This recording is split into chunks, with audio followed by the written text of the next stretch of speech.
We are on part two of a two-part series about fire safety in your rental properties.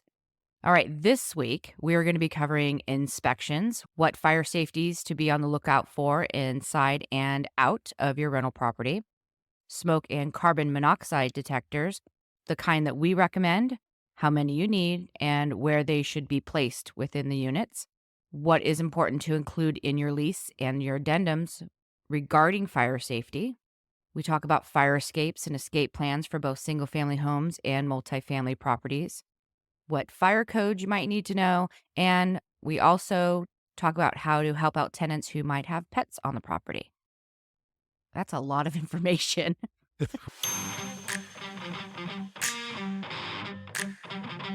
Welcome to your Landlord Resource Podcast. Many moons ago, when I started as a landlord, I was as green as it gets. I may have had my real estate license, but I lacked confidence and the hands-on experience needed when it came to dealing with tenants, leases, maintenance, and bookkeeping. After many failed attempts, fast forward to today, Kevin and I have doubled our doors and created an organized, professionally operated rental property business. Want to go from overwhelmed to confident?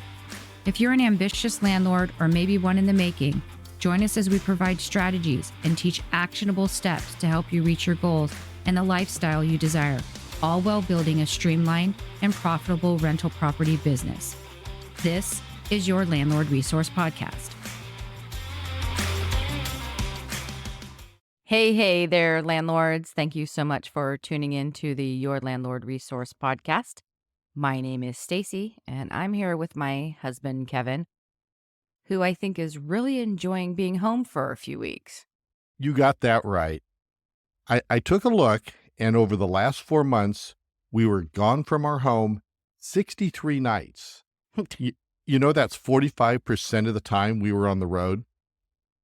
Yeah, I was really surprised when we figured out that stat, and we're putting stats on our vacation days, but I mean, I knew we had been gone a lot, but I really didn't realize it was that long. Yep. Well, let's see. We started with the graduation in South Carolina, and then the 2.5 week road trip back to California to bring number three's car and all the stuff he accumulated during his 4 years back there. Then was it Europe, right? No, we had a weekend away for a wedding, and then it was 2.5 weeks in Europe. Yeah, forgot about the wedding where number two was a groomsman. Then it was Europe.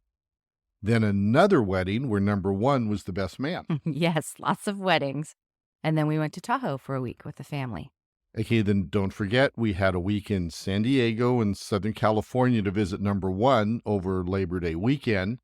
And we snuck in a little Disneyland visit along the way. We did because number three hadn't seen that Star Wars area yet, so we Yeah, popped in there to check it out. that was pretty cool. Yeah, it was pretty cool. Then we did 4 or 5 nights up in the mountains, up in Tahoe, with another shorty trip that's going to be for closing up the cabins pretty soon. What was your favorite trip out of all those 63 nights away? Well, I love them all, but I'd have to say Europe. I mean, I love seeing new stuff, and we hit Denmark, the Netherlands, and even with the day trip over to Sweden to check that off our list. Yes. But Germany was pretty cool too. I had Swedish meatballs, and I have to tell you, I've had the IKEA ones, but they really were very good over there. And but they know what they're doing when it comes to meatballs. I'm telling you. And same with Germany. They actually know how to brew a beer. How to make beer, yes. Yeah, no, that was very good too. All right. I loved Europe, but I have to say my favorites are probably a tie between the road trip back through the South and the week in Tahoe with the family. It's really nice to just hang out with everyone and not be so go, go, go. Yeah, that was really nice. And, throwing a little golf and a few hikes. It was a fun time. Yeah. Anytime I get with all the kids together is the best. It is. All right, landlords. We are on part two of a two-part series about fire safety in your rental properties. And last week we discussed how the age of your rental property can have increased risk of fire danger and what to look for to lessen the chance of a fire. single family home rentals versus multifamily properties and the fire risks associated with them. We talked about the most common fires that occur in rental properties and how to guide your tenants on avoiding those. And lastly, we touched on hoarding and the fire risks that are associated with that for both the tenant and for firefighters.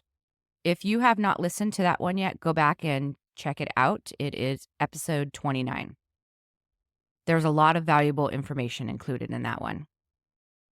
All right, this week we are going to be covering inspections, what fire safeties to be on the lookout for inside and out of your rental property, smoke and carbon monoxide detectors, the kind that we recommend, how many you need, and where they should be placed within the units, what is important to include in your lease and your addendums regarding fire safety.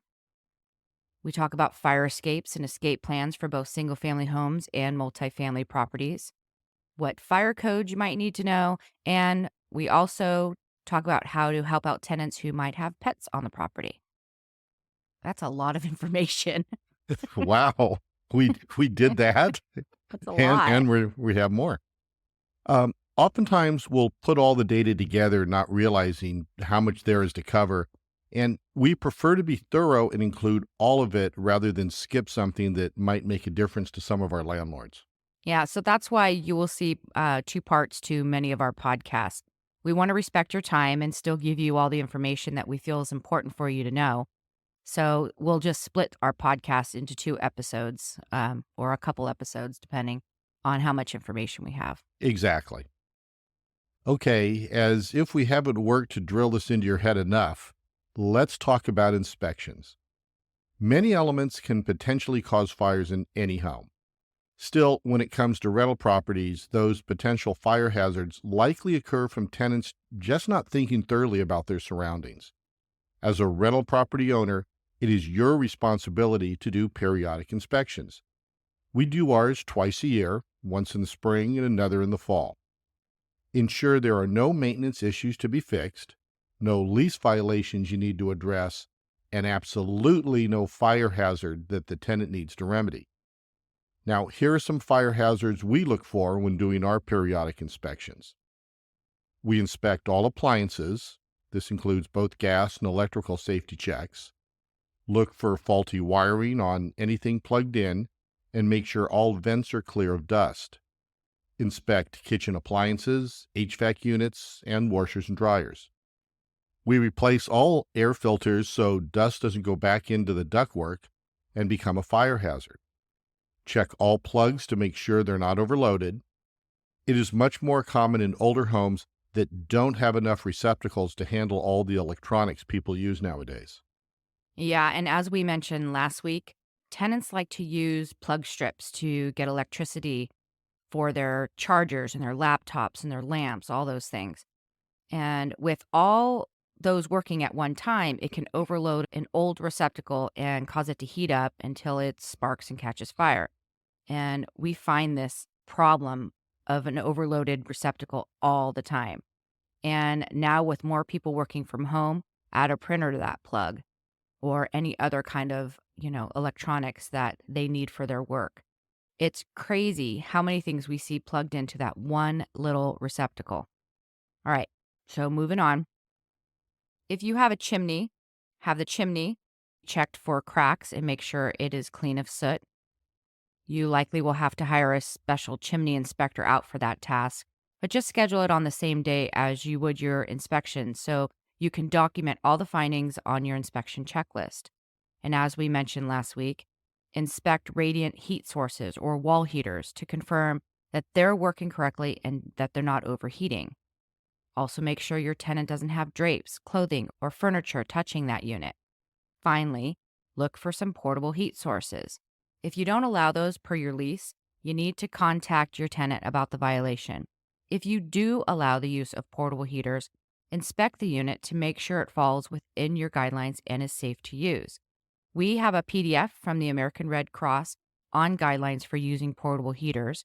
It might be wise to include it with your lease and in your unit binder if you decide to allow the use of them in your rental properties. So we'll link that in the show notes. The next one is a biggie. You want to make sure that all exits are accessible and are not blocked inside or out. This includes fire escapes that tenants like to use as patio space. There shouldn't be anything on the escape that's going to hinder the tenant from safely exiting the building or even the tenant above them from coming down. Smoke from fires is black and can turn a very bright room to pitch black in no time. Likewise, a tenant can't fumble with moving a bike out of a doorway when they're down on their hands and knees trying to open it during a fire. On the same line, inspect all the stairways and hallways to make sure nothing is blocking the way of a tenant trying to negotiate their way in the dark down a hallway crowded with boxes or stairs with shoes or toys on them. Look for extreme clutter. Clutter is terrible on so many levels.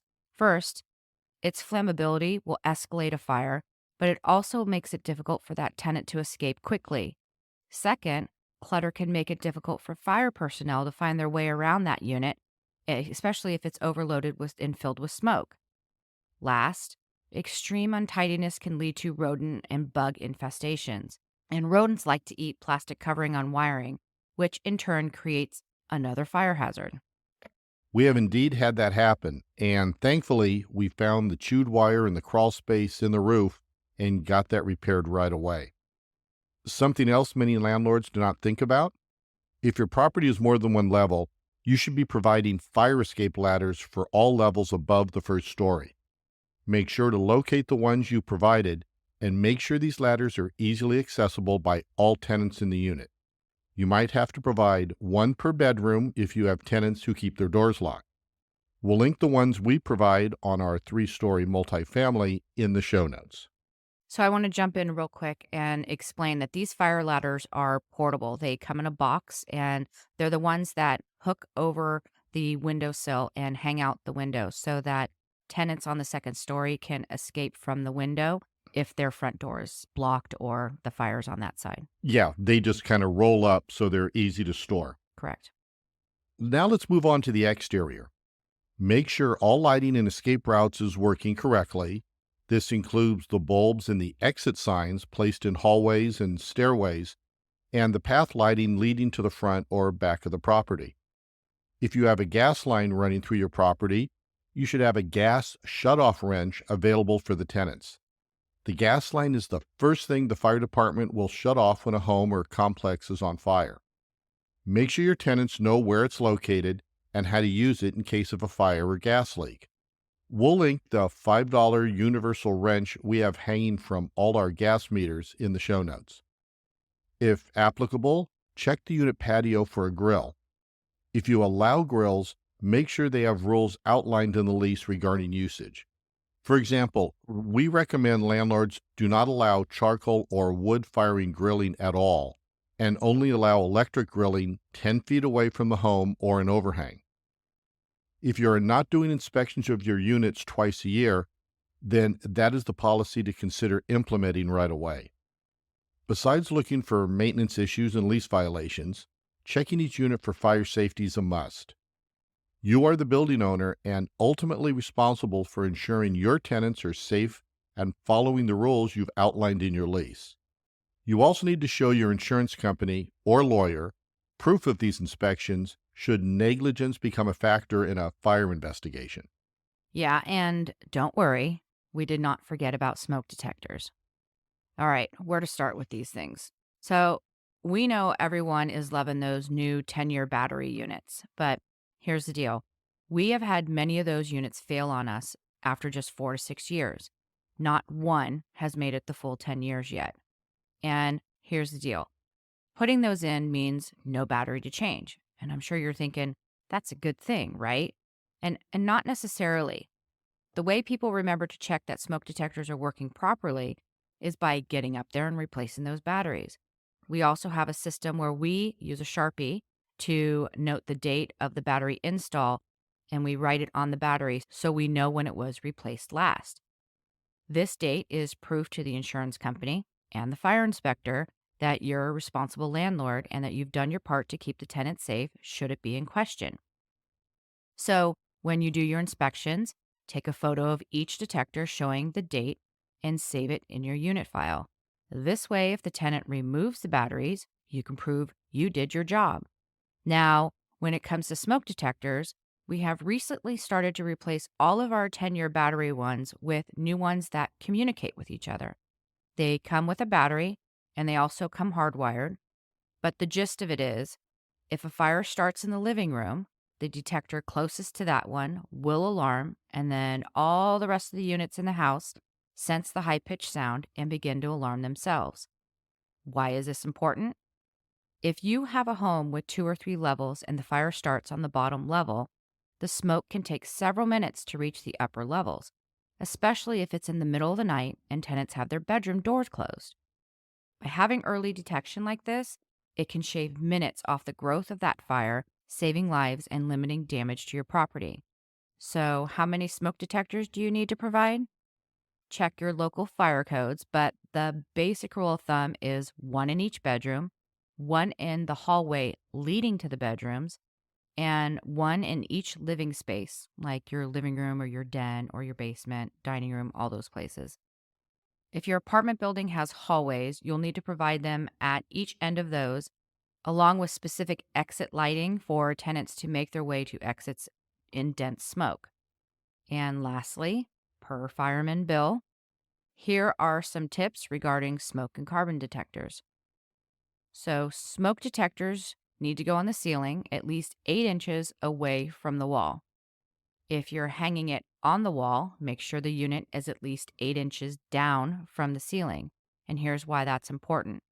When smoke rises, it doesn't go straight up a wall, it curls and misses the corners. So if your units are in the corner of the wall or the ceiling, there is a chance that that detector is not going to sense the smoke. Carbon monoxide detectors should not be up on the ceiling. So let me repeat that. Companies selling carbon monoxide detectors that are incorporated with the smoke detectors are not as effective as individual ones. Carbon monoxide, or CO, is heavier than smoke and it doesn't rise quickly. It floats on the bottom few feet of the home. For CO to reach that ceiling, your home would then be filled with it and the tenants would already be knocked out and dying. Carbon monoxide detectors should be placed on the bottom portion of the wall, some say around 5 feet from the ground, and about 10 feet away from every gas or wood burning heating source. The idea is to have the sensor around the same height as the air that the person is going to be breathing. Yeah, that was really important stuff that we learned. I didn't realize about the 8-inch rule, and I do think we need to go back and even for our own home, we need to kind of look and make sure that they're 8 inches away because I didn't know that one. No, neither did I. It was a great tip. We cannot stress the importance of inspections enough. Our last bit of advice on inspections is to document, document, document. Use our inspection checklist to check all unit areas and take photos of anything and everything you feel needs to be addressed. Give that tenant 2 to 3 weeks to remedy any issues you have found and go back to reinspect those problems.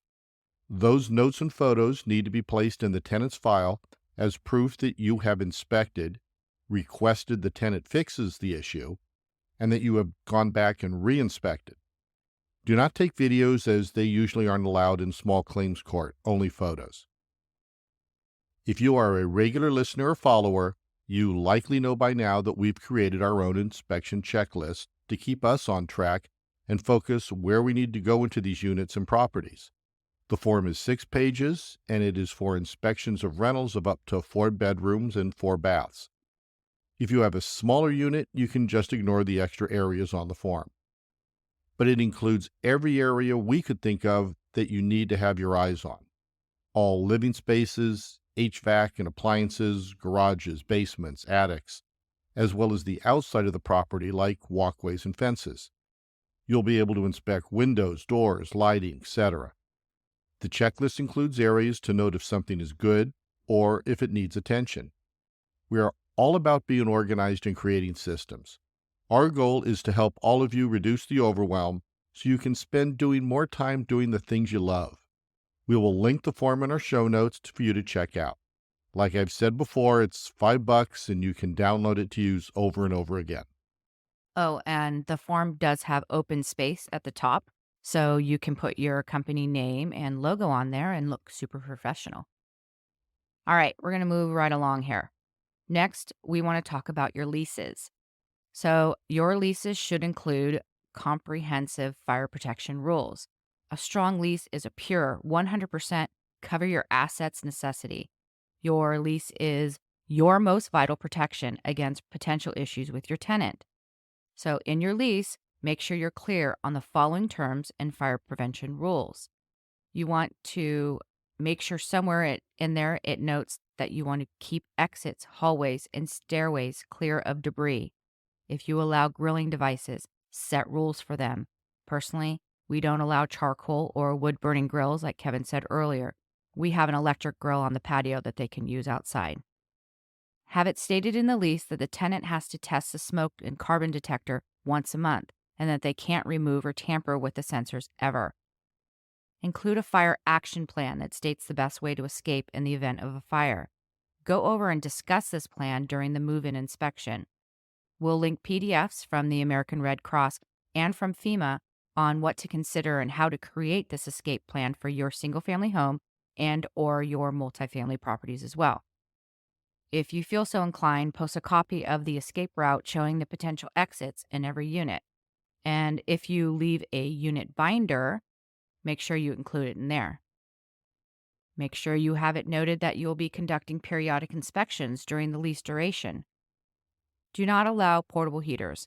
They tend to overheat and can easily be too close to flammable items like clothing or blankets, causing a fire hazard. Create verbiage in the lease that the tenant must notify you of anything they find wrong, like are their lights flickering? Is a smoke detector beeping? Are the exit or pathway lights not working? As a landlord, you want to know if something is awry, especially if it can hinder someone's safety and leave you liable. Discuss any fire safety concerns. For instance, nothing can touch a wall heater. Young children should not be allowed to cook unsupervised. Do not place anything flammable within 36 inches of an open flame, like a gas stove or a water heater. And please include provisions on using candles, like they must be in a container with no exposed wax. Do not allow smoking in or on your property, because smoking is the leading cause of fire-related civilian deaths in residential buildings. All very good points.